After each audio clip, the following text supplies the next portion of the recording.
जय श्री कृष्णा। प्रिय दर्शकों, भाई और बहनों, एस्ट्रो चर्चा में आपका स्वागत है। मैं कुंदन शर्मा आप लोग का हार्दिक स्वागत करता हूं। मेरा आपको सादर नमस्कार। आज के वीडियो में हम तुला लग्न के जो जातक हैं उनका अप्रैल माह कैसा गुजरेगा उस पर एक संक्षिप्त चर्चा करेंगे।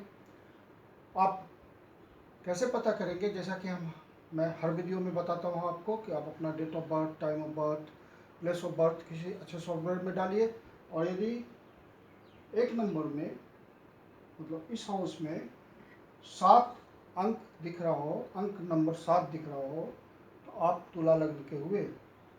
मेरा सारा प्रेडिक्शन लग्न बेस्ड होता है। यदि आपके पास अपना बर्थ डिटेल्स नहीं है, आप नहीं जानते कि आप तुला लग्न के हैं, तो आप अपनी नाम राशि से देखिए, रिजल्ट एक ही जैसा होता है। जो तुला लग्न के व्यक्ति हैं उनको अपना ध्यान रखना है 9 तारीख तक। स्वास्थ्य संबंधी दिक्कतों का, किसी तरह के वाद विवाद का, किसी तरह का लोन सैंक्शन करवाना है, इन सब बातों का ध्यान रखना है। तुला लग्न के जो व्यक्ति हैं उनको ध्यान रखना है अभी 9-10 दिन, अप्रैल के जो शुरू से लेके 10 दिन स्वास्थ्य का ध्यान रखना है। स्वास्थ्य का मतलब जो उस सेगमेंट के व्यक्ति हैं 50 से ऊपर के हैं, उनको अपने स्वास्थ्य का ध्यान रखना होता है। पहले से उनका स्वास्थ्य थोड़ा पिछले महीने भी खराब चल रहा होगा, हल्की परेशानी होगी, और वो 9 तारीख तक चलेगी। तुला लग्न के व्यक्तियों के लिए जो सबसे महत्वपूर्ण बात है इस महीने, वो है गुरु का गोचर। कोई भी जब प्लैनेट अपना राशि परिवर्तन करता है तो वो बहुत प्रभावी होता है, अपना रिजल्ट देने के लिए बहुत इच्छुक होता है। तुला लग्न के लिए इस बार जो गुरु का गोचर है 6 तारीख को कुंभ राशि में प्रवेश करेगा। मकर राशि से निकल करके कुंभ राशि में प्रवेश करेगा। गुरु अभी तक मकर राशि में गोचर कर रहा था, हालांकि नीच भंग हो चुका था, नीच भंग राजयोग था वहाँ पे, लेकिन फिर भी गुरु तो कमजोर ही था। गुरु शनि के हिसाब से रिजल्ट दे रहा था। अब गुरु निकल करके कुंभ में आया, अब अपना इंडिपेंडेंट रिजल्ट देगा। 11 नंबर की जो राशि होती है वो कालपुरुष की कुंडली में फुलफिलमेंट ऑफ डिजायर्स की राशि होती है, लाभ की राशि होती है, किसी प्रकार के लाभ को इंडिकेट करता है। तो गुरु 11 नंबर की राशि में गोचर करेगा, और तुला लग्न के लिए वो एक वरदान है, क्योंकि गुरु खुद वायु तत्व है, का ग्रह है, आकाश एलिमेंट है, और 11 नंबर की राशि जो होती है, 11 नंबर का जो जोडिएक होता है वो भी आकाश तत्व होता है, ईथर एलिमेंट होता है। और 7 नंबर की जो राशि है तुला लग्न के जो व्यक्ति हुए वो भी ईथर एलिमेंट हुए, वायु तत्व हुए, तो फुल सपोर्ट मिलेगा गुरु का। त्रिकोणीय स्थिति है जो अभी गोचर होगा कुंभ राशि में गुरु का, वो मिथुन राशि के लिए, वो तुला राशि के लिए। अभी जो गुरु का गोचर होगा 6 तारीख को, जो कुंभ राशि में प्रवेश करेगा, वो बहुत ही बढ़िया रिजल्ट देगा 3 जोडियक्स के लिए, 3 लग्न के व्यक्तियों के लिए। एक देगा मिथुन लग्न के लिए, जो मैंने पहले पीछे वीडियो में चर्चा कर चुका हूँ, एक देगा अभी तुला लग्न के लिए, और एक देगा खुद कुंभ लग्न के व्यक्तियों के लिए। ये तीनों जो लग्न के व्यक्ति हैं, जो बहुत समय से परेशान चल रहे थे, उनकी इच्छाएं पूरी नहीं हो रही थी, उनके काम रुके पड़े थे, सब इच्छाएं गुरु महाराज पूरा करेंगे। इन तीनों लग्नों के लिए विशेष रूप से गुरु रिजल्ट देने वाले हैं इस गोचर में। तुला लग्न पे आते हैं वापस। तुला लग्न में गुरु गोचर करेगा पंचम भाव में। पंचम भाव से ये अपनी 5वीं दृष्टि से भाग्य भाव को देखेगा, तो भाग्य का एक्सपेंशन कर दिया, भाग्य को उठा दिया गुरु ने। गुरु की दृष्टि अमृत के समान होती है, तो गुरु यहाँ से भाग्य भाव को देख रहा है तुला लग्न के व्यक्ति का, तो भाग्य को उठा दिया। यहाँ से ये लाभ भाव को देख रहा है तो लाभ को बढ़ा देगा, एक्सपेंड कर देगा। फिर लग्न को देख रहा है, खुद व्यक्ति को देख रहा है तो उसकी समाज में स्टेटस बना देगा, एक पहचान बना देगा। तो गुरु तुला लग्न के लिए बहुत शानदार गोचर करने वाला है 6 तारीख से। तुला लग्न के व्यक्तियों को 9 तारीख तक, मतलब 9 अप्रैल तक अपने स्वास्थ्य का, जो 50 से ऊपर के सेगमेंट में हैं जो लोग, उनको अपने स्वास्थ्य का ध्यान रखना है। स्वास्थ्य पिछले महीने भी उनका दबा हुआ होगा, परेशानी होगी स्वास्थ्य में, तो ध्यान रखना है। 9 तारीख के बाद और गुरु के गोचर के बाद 6 तारीख के बाद स्थितियाँ सुधरेंगी। और जो है आपका जो 9 तारीख तक किसी से वाद विवाद से भी बचना है। हालांकि वो सब में आपकी विजय होगी, कोई दिक्कत नहीं है, लेकिन व्यर्थ का वाद विवाद से कोई फायदा नहीं है। यदि कोई कोर्ट केस चल रहा होगा, उसका डिसीजन आना होगा, तो वो भी आपके फेवर में जाएगा। आपके जो मैटरनल साइड से यदि आपको मतलब कोई काम निकालना है तो इस समय आप प्रयास करेंगे 9 तारीख तक, 9 अप्रैल तक, तो आपकी बात बन जाएगी। मामा का फेवर होगा स्पेशली आपके लिए, आप आजमा के देखिए इसको। आपका जो लग्न स्वामी है, लग्न लॉर्ड, वो अस्त चल रहा है। शुक्र आपका लग्न लॉर्ड है, वो अस्त चल रहा है, तो आप खुद अस्त हैं। तो आपके अभी आपको कुछ खास सुख महसूस नहीं हो रहा होगा, मतलब डल सा लाइफ होगा। लेकिन जब 17 तारीख के बाद शुक्र उदय हो जाएगा तो फिर आपके लाइफ में आनंद आ जाएगा, आप महसूस करेंगे सब तरह का लव एंड रोमांस, जो भी कोई प्यार मोहब्बत में होंगे लव बर्ड्स, तो वो एक अलग तरह का सुख, एक अलग तरह का सुख अनुभव करेंगे। जो पारिवारिक जीवन में निरस्ता चल रही थी वो अचानक से आनंद आने लगेगा।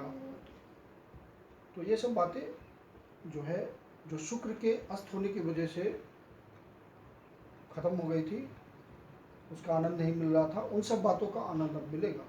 शुक्र प्लेजर का कारक है, सारे इंद्रिय, जितनी इंद्रियां हमारी होती है उसके सुख का कारक, सुख देने वाला शुक्र ही है। तो शुक्र अस्त है, इसलिए सुख नहीं मिल पा रहा है, स्पेशली तुला लग्न के व्यक्तियों को, क्योंकि उसका खुद लग्न लॉर्ड शुक्र अस्त है। 16 अप्रैल से 30 अप्रैल तक बुध और मंगल का राशि परिवर्तन है। बुध मेष राशि में प्रवेश करेगा और मंगल मिथुन राशि में प्रवेश करेगा। तो ये दोनों राशि परिवर्तन आपस में महत्वपूर्ण हैं, ये अच्छा रिजल्ट देंगे। ये आपका सप्तमेश है, मंगल सप्तमेश है और बुध आपका नवमेश है, नवम भाव का स्वामी है। तो भाग्य का पार्टनर के भाव से संबंध बन गया, मतलब पार्टनर का आपका भाग्य में सहयोग हो जाएगा और पत्नी के भाग्य से या पति के भाग्य से आपको कोई अपॉर्चुनिटी मिलेगी, किसी तरह का लाभ हो सकता है, भाग्य का उत्थान हो जाएगा। 10 से 13 अप्रैल तक शुक्र और मंगल का राशि परिवर्तन है। शुक्र आपका अष्टमेश है और मंगल सप्तमेश है। तो पत्नी से आपको धन की प्राप्ति हो सकती है, ये योग बन रहा है, या किसी तरह की अपॉर्चुनिटी मिल सकती है जिससे आपको धन प्राप्त होगा। यदि आपको लोन के लिए अप्लाई करना है तो 9 अप्रैल से पहले उसको कर लीजिए, सैंक्शन हो जाएगा। 9 अप्रैल के बाद फिर वो योग नहीं बनेगा। 10 अप्रैल को जब शुक्र राशि परिवर्तन करेगा और मेष राशि में आएगा तो ये आपका सप्तम भाव है, सप्तम भाव में आएगा तो यहाँ से ये आपका लग्नेश लग्न को देखेगा, मतलब आपको मजबूती देगा। आपके लिए नए अवसर आएंगे। जो जॉबलेस पर्सन हैं और तुला लग्न के हैं उनके लिए नई नई अपॉर्चुनिटी आएगी। उस अपॉर्चुनिटी को समझ के उसको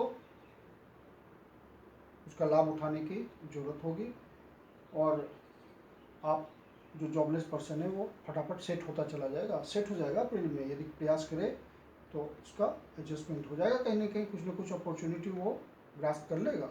16 अप्रैल से 30 अप्रैल तक का जो समय है उसमें पत्नी के साथ यात्रा करने का संयोग बन सकता है। वो किसी जो योग से दिख रहा है वो किसी धार्मिक स्थल के लिए ही हो सकता है। रिलीजियस टाइप की भावना होगी आप दोनों की, और कोई धार्मिक यात्रा पर आप चल निकलेंगे और उससे आध्यात्मिक लाभ की प्राप्ति होगी। भाग्य का भी सहयोग रहेगा। जिस काम के लिए आप लोग कुछ सोच के निकलेंगे वो फलित हो जाएगा। गुरु का गोचर चलेगा 6 अप्रैल से कुंभ राशि में, तो आपके 5वें हाउस पे गुरु गोचर करेगा। 5वां हाउस आपका संतान पक्ष है, तो आपका संतान बहुत दिन से मान लीजिए स्ट्रगल कर रहा होगा, तो सितंबर तक वो यहीं पे गोचर कर रहा है गुरु, तो आपको वो सेट कर देगा, संतान आपका सेट हो जाएगा।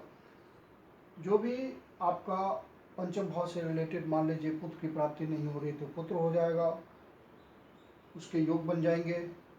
गुरु आपके भाग्य भाव को उठा रहा, भाग्य का पूरा सहयोग मिलेगा। जो व्यक्ति बहुत प्रयास में लगे हुए हैं, किसी नौकरी को पाना चाहते हैं या किसी अवसर को पाना चाहते हैं, तो भाग्य के थ्रू गुरु उनको वो चीज़ अचीव करा देगा। लग्न को मजबूत कर रहा है, समाज में हैसियत बनाएगा उसकी, कुछ कहीं पे सेट कर देगा व्यक्ति को, जिससे वो आर्थिक लाभ, सामाजिक लाभ, अपना विकास सब कुछ कर सकता है और एक आइडेंटिटी हो जाएगा समाज में। गुरु उसको पहचान के लायक बना देगा। और शनि पहले से आपके चौथे भाव में गोचर कर रहा है और कर्म स्थान को देख रहा है, तो आपके लिए इंफ्रास्ट्रक्चर वो पहले से तैयार कर रहा है। बहुत कोई लाभ की स्थिति में शनि के थ्रू नहीं है कि बहुत पैसे कमाने लगे, आर्थिक लाभ हो गया, वैसा कुछ नहीं है। लेकिन वो जो आपका बेस तैयार कर रहा है उससे भविष्य में आप बहुत लाभ कमाएंगे, आपकी उन्नति बहुत होगी। शनि आपके लिए बेस तैयार कर रहा है इस समय। आप डिवोटेड रहिए, सिंसियर रहिए, शनि आपसे यही चाहता है और बदले में वो रिटर्न देके जाएगा। शनि शनय अपना काम बहुत ही सॉलिड ढंग से करता है, इंफ्रास्ट्रक्चर तैयार करता है, वो कर रहा है। तुला लग्न के व्यक्ति के लिए बढ़िया समय आ गया है। अब उसको जितना वो स्ट्रगल कर रहा था पीछे, उसके फ्रक्टिफिकेशन का समय आ गया है। शनि भी सहयोग कर रहा है, अब जुपिटर भी 6 तारीख से सहयोग करेगा। जब ये 2 मेजर प्लैनेट सहयोग करते हैं तो रिजल्ट आ जाता है। इन दोनों का आशीर्वाद चाहिए ज़िंदगी में आगे बढ़ने के लिए। ये दोनों प्लैनेट ने ब्लेसिंग दे दी तो फिर व्यक्ति को आगे बढ़ने से कोई नहीं रोक सकता। तो तुला लग्न के लिए बढ़िया समय आया है। उनकी जो भी इच्छाएँ हैं, जिसके लिए वो प्रयास कर रहे हैं, लंबे समय से लगे हुए हैं, परेशान हैं, वो सारी इच्छाएँ पूरी होंगी। 10 से 13 तारीख का जो मंगल और शुक्र का राशि परिवर्तन है, उसमें आपको आर्थिक लाभ भी हो सकता है, कोई अपॉर्चुनिटी मिल सकती है जिससे आपको अच्छे धन की प्राप्ति होगी। आपको सामान्यतः तो महीने का ज़्यादातर दिन आपके लिए अच्छा है। जिस दिन आपको सावधान रहना है, 7 अप्रैल, 8 अप्रैल, 9 अप्रैल, फिर 13 अप्रैल, 24 अप्रैल और 25 अप्रैल, इन दिनों थोड़ी सावधानी बरतनी है। कोई भी डीलिंग हो, किसी तरह का कार्य हो, किसी तरह का इनिशिएटिव हो, उसमें आपको पूरी सावधानी बरतनी है। जो डिसीजन है वो सोच समझ के लेना है। बाकी दिन तो सही है, कोई दिक्कत नहीं है बाकी दिनों में। कुल मिलाकर के समय आपका अच्छा आ गया है तुला लग्न के व्यक्तियों का, और समय अब बढ़िया चलेगा आपका। 13 अप्रैल से माँ दुर्गा की आराधना स्टार्ट हो रही है, नवरात्र स्टार्ट होंगे, हिंदू नया वर्ष स्टार्ट होगा। चैत्र मास 13 तारीख नवरात्र का प्रारंभ है, 21 तारीख को रामनवमी है। तो आप इस दौरान दुर्गा माता की उपासना कीजिए। यदि आपकी कुंडली में शुक्र कमज़ोर है, चंद्रमा कमज़ोर है, तो ये बहुत बढ़िया समय है उसको मजबूत करने का।